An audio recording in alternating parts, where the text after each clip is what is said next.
So you're thinking about moving to Colorado Springs and you want to know the good, the bad, the ugly of what it's like to live here, right? That's what we're going to be talking about today. We're going to be talking about the pros and cons of living in Colorado Springs. So be sure to stick around. We're getting to it right now.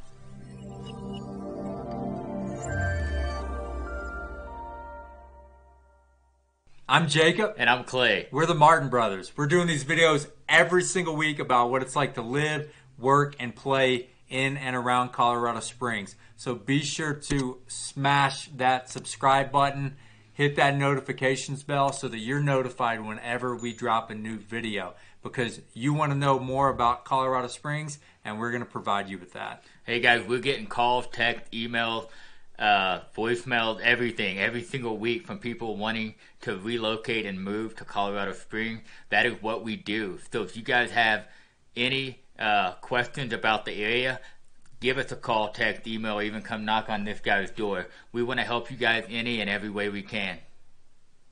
Alright guys, this video is going to be all about the good and the bad about living in Colorado Springs, okay? The bad is not so bad, but these are annoying things about living here, or nuisance that we have to put up with.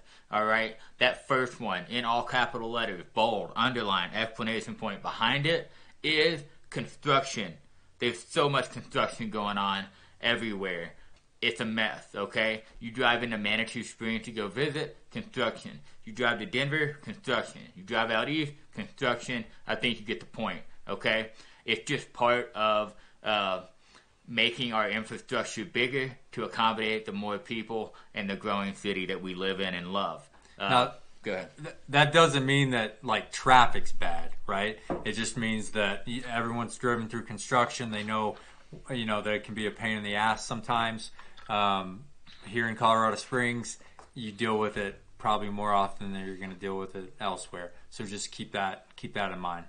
All right, number two, you might smell marijuana, and you might be getting high if you smell it for a long time. That was a terrible joke.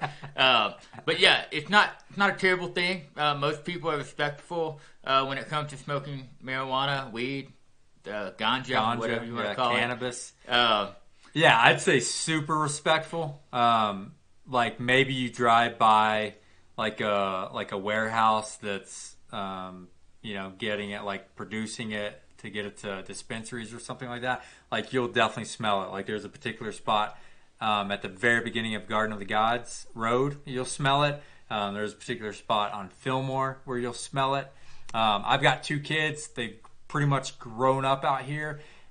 It hasn't really affected their life in any way. You see dispensaries. Realistically, I mean, it's no different, in my opinion. It's absolutely no different than having a liquor store on every other corner, which is basically the way it is in everywhere America, right? So just keep that in mind, right? Marijuana is legal here. Medically, it's legal all throughout Colorado. It's legal, recreationally as well. But then, like in Colorado Springs, there's no recreational stores. You have to drive to Manitou. Manitou is the nearest, city or suburb that has it. Other than that, you probably drive down Pueblo to pick it up. And occasionally, the other day I was at the dog park with my dog, and I smelt it somewhere. It was that, or there was an interesting smelling skunk, but I smelled it somewhere, and it is what it is. But some people they love it, some people hate it, some people don't care. I personally don't care a bit. If you don't care, or if you're worried about it and you don't use it at all, right? Like honestly, you're gonna move out here and it's really not gonna affect your life at all. Next thing I'd say is gonna be like water. You're moving to the mountains, right? You're not moving to the beach. Let's get that out of the way right now. There's not a lot of opportunity here for water sports or water activities. With that said, we do have friends and people that we know of that own boats. They take them to nearby reservoirs like Cherry Creek Reservoir or Pueblo Reservoir, to get out and enjoy the water, which is cool. To me, it wouldn't make any sense for me to own a boat, right? I mean, maybe if I lived on a lake, right? But for whatever, these people, they have them.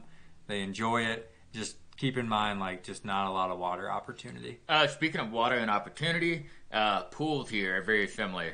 Depending on where you're coming from, it might be every other person you know has a pool. A lot of local community pools and stuff like that. We do have those, but they're not in abundance. They're few and far in between. Between, if I had to say. Yeah, so. a lot of the YMCA's have pools. There's a couple like really big Globo gyms here that have pools that you can utilize.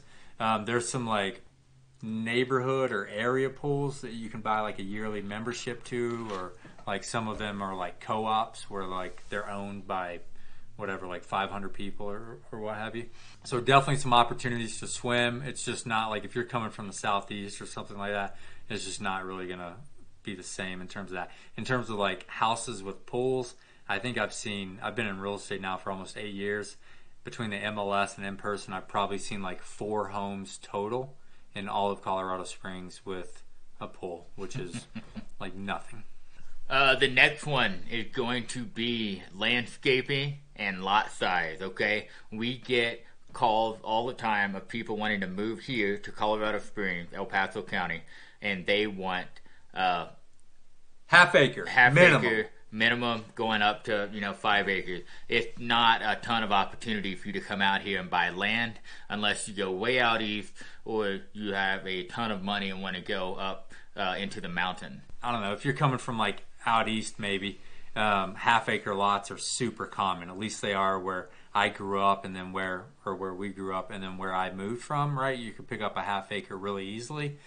Here, I would say average. Right, you're probably looking at like 7,500 square feet or 8,000 square feet. So just be aware of that, right? And then bringing water back into the picture. It's so dry here that you have to water your lawn, right? We talked about this in a lot of other videos, but people are just not aware of this or used to it.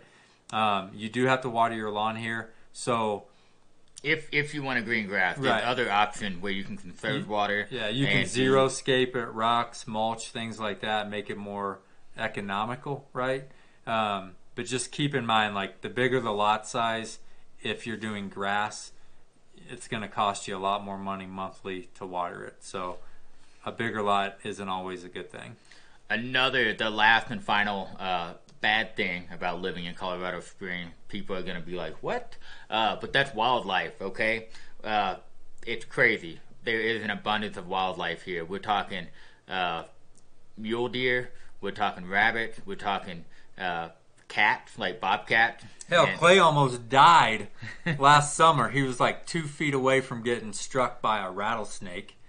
Don't let that deter you, though. It's fine. We walked away just scared. I have PTSD from it. But I also hit a deer on Highway 24 in town. Highway 24 and I-25, just because they're running across the... And what was going on? There was construction there, and I was coming up to a stoplight, and there just wasn't a lot we could do. So you are in town. You don't, depending on where you're coming from, you're not going to expect the opportunity to feed carrot to a mule deer, which you should not do, by the way. It's hard to not do that because they're so cute. But they are super familiar with people, and people do feed them, again, which you should not do. But there's wildlife everywhere in people's front yard, jumping across the street. You're walking your dog, you're not just going to see cats and squirrels. You're going to see rabbits everywhere. And it's beautiful. It's amazing. Every time I have a deer in my yard, or like over the summer, we had a mama bear and 2 cubs in my neighbor's yard and kind of running through the neighborhood. They like your trash can too. Yeah. So beautiful to witness, but it's also a nuisance. It's a pain. But at the end of the day, like, it's not hurting you. All right, let's jump into the good things about living in Colorado Springs, all right?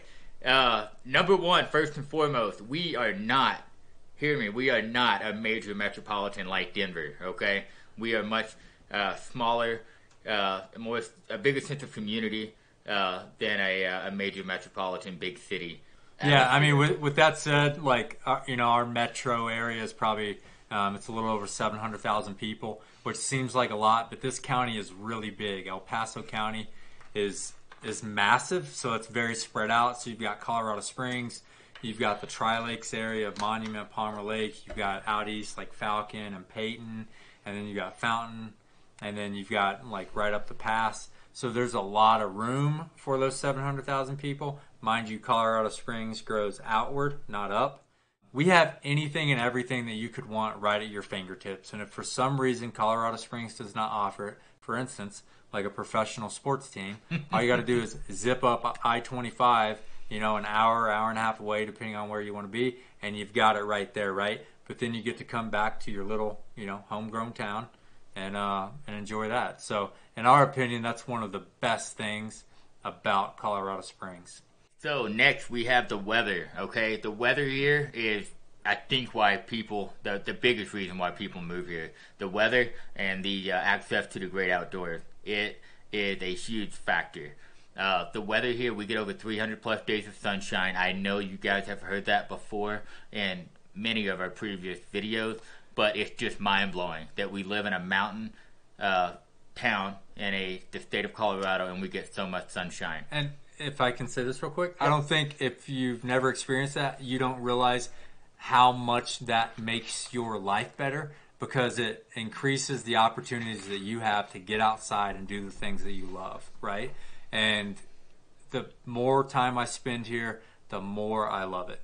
You are going to hear people say, if you don't like the weather, just give it 15 or 20 minutes because it will change. Yeah. Just remember that, because you're going to hear it a ton when you move here, and it's true. Always got to keep a jacket in your car, right? Yeah. People wear layers.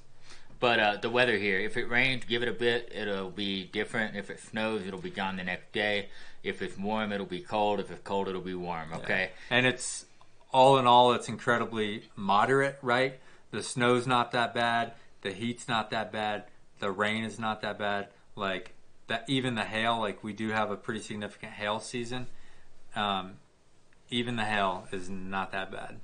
All right. So next, we've got the active and healthy lifestyle that people choose to incorporate into their life by living here. Even if they choose, they don't make a conscious decision to do it. It just happens. Because you get outside and go for walks. There's hikes on any direction you turn, there's a hike to go on. People have bikes here. They ride them. When you make a right-hand turn at a stoplight, you better look to see if somebody's on a bike going across the crosswalk. People get out and do exercise, activity, hiking, biking. You name it, people do it here. Yeah, like if you're coming out here, be active, right? I mean, otherwise, don't even come out here. What? That's right. That's my opinion. Like I don't care if you only walk, right? The weather's so great that you can do tons of walking. What do we got next? All right. So next is going to be access to DIA, right? Access to airports. So we talked about it before. DIA, Denver International Airport, is in Parker. That's about an hour and a half away, depending on traffic. Straight shot up I-25 and then east. Not a problem at all. We utilize that airport all the time. Our family, our friends utilize that airport. Because, real quick, it's an international airport. Right. It's more cost effective. We can fly, for us, we can fly straight from DIA to Cincinnati, right? And then we just hop in the car and drive an hour to, our small town in Kentucky to visit our family. It's really easy. I hate layovers. I have kids. I don't want to be stuck traveling all day long. So that's one of the reasons why we use it. But one of the great benefits of Colorado Springs is Colorado Springs has its own airport. And if you're not familiar, Southwest just came to town. So they have great flights multiple times a day to Chicago, Phoenix, Los Angeles, where else? Chicago, 2 flights a day. Dallas, 3 flights a day. Denver, 4 flights daily. Las Vegas, 2 daily. And Phoenix, 2 flights a day. And then there's, we've got Frontier and some other flights where they've got there's some non-stops to Orlando and other places in the country, right? Yep. This guy does most of the traveling. He's gone a lot, to be honest with you. I don't know what to do. No, but he does a lot of traveling, and he's very familiar with it. DIA, Colorado Springs, great opportunities, right? You're not stuck and embedded deep in the mountains and away from that stuff.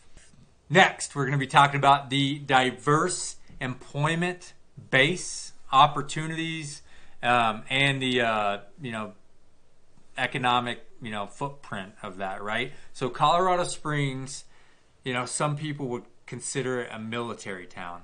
I absolutely would consider it a military town, having been prior military for 11 years.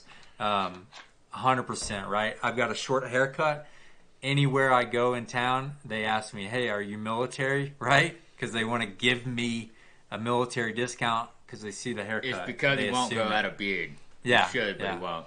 And so we do have a huge military presence here. We've got Fort Carson, Peterson Air Force Base, Schriever, the Air Force Academy, and NORAD, right? So we do have a big Army presence, which is nice. So that's one branch. What else and then do we we have have? a huge Air Force presence, so another branch, right? So we have diversity there in branches. And then we've also got, we've got a ton of government contracting companies that are out here. Most of them are kind of working in that aerospace engineering space, but a ton of opportunities there. And then hospitality and tourism. So not only are we a big military base, people come to Colorado all year long to vacation and tour, right? So that is huge for, the economics of Colorado, but also Colorado Springs. We've got Garden of the Gods and Pikes Peak.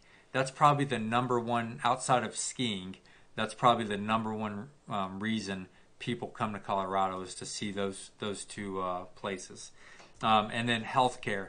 Healthcare has a really big footprint here in Colorado Springs. There's a lot of opportunity there. IT is massive, right? It's been massive in Colorado Springs for the last 20 years. And then we also have 3 higher level schools. We have Colorado College, which is an incredibly old college here in downtown Colorado Springs. It is a private school, very difficult to get into, huge draw. They are currently in the process of planning for a massive expansion, which is very positive. And then we also have University of Colorado Springs. So that is is that like a sister college of CU? Yeah, it's UCCS. Yeah. The shortened version. And that is like one of the fastest growing colleges in all of Colorado. And very popular, right? And then we also have Pikes Peak Community College. They just built a brand new campus in North Colorado Springs. Again, that's growing with the cost of universities. You have a lot of people that are deciding to stay local, hit up their first year or two at a community college, right? Get a bunch of those credits knocked out for cheap, and then transferring to a school like University of Colorado Springs to finish out their undergrad. So, with all that said, I think we have an incredibly diverse employment base, right? So it's not like we're like way too heavy military, or if that started to fall off, that it would absolutely destroy us as a city. And in my eyes, that's a phenomenal thing to have in the city that you're calling home and you're paying taxes to every year.